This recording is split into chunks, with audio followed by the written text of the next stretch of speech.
So my first encounter with one Bob Collymore, I remember we were having a launch for a Safari 7 circuit when Safaricom was actually sponsored the rugby tournament.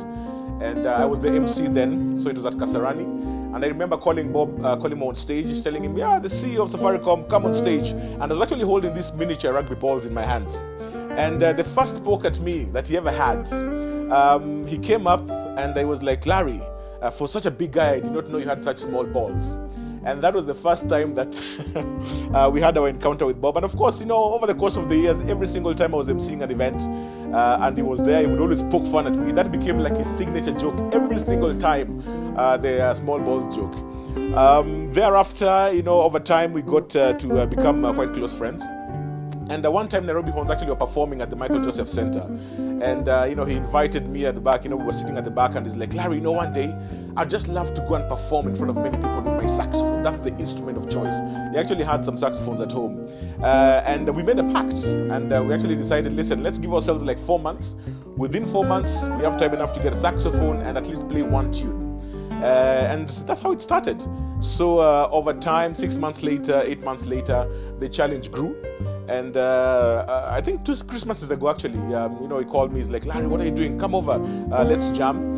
So I went over to his place and, we started playing a bit. That challenge grew. So he would record something that he's playing on the saxophone. He would send it to me. I would record something. I would send it to him. We had a 5-song challenge. And there's a song that I actually absolutely loved. One of them, when Marcus Miller was in town, Maputo is a song that I think every classic player knows, and it's the song actually tried to crack. Unfortunately, he could not finish it before he passed.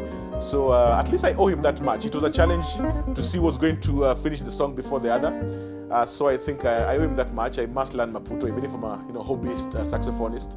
Another song he absolutely loved was also Mercy, Mercy, Mercy by Cannonball Adelaide and Joe's Avenue. It's an easy track and he definitely enjoyed jamming to that one. Also, another one is Don't Worry, Be Happy. I found him at his place with Jacob Asio. I always jamming to that track. The message is clear, don't worry, be happy. But one that he mastered quite well was Summertime. And that's a track that, every time I listen to that song, definitely remember one Bob Collymore. So that is definitely one dedication to him. He played it so well. He always used to tell me that Peter Kenneth also played the saxophone. I've never seen PK playing, so I don't believe it. PK, we have to do Summertime together for Bob, okay?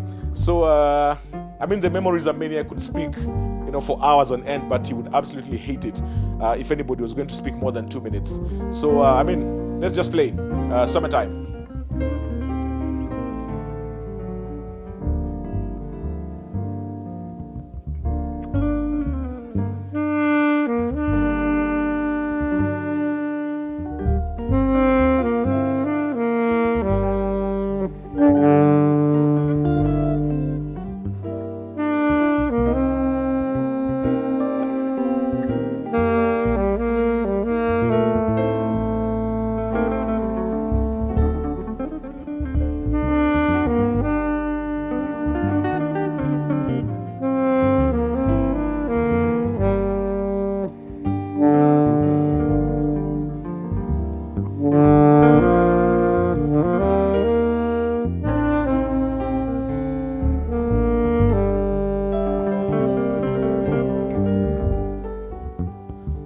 Go easy, Bob.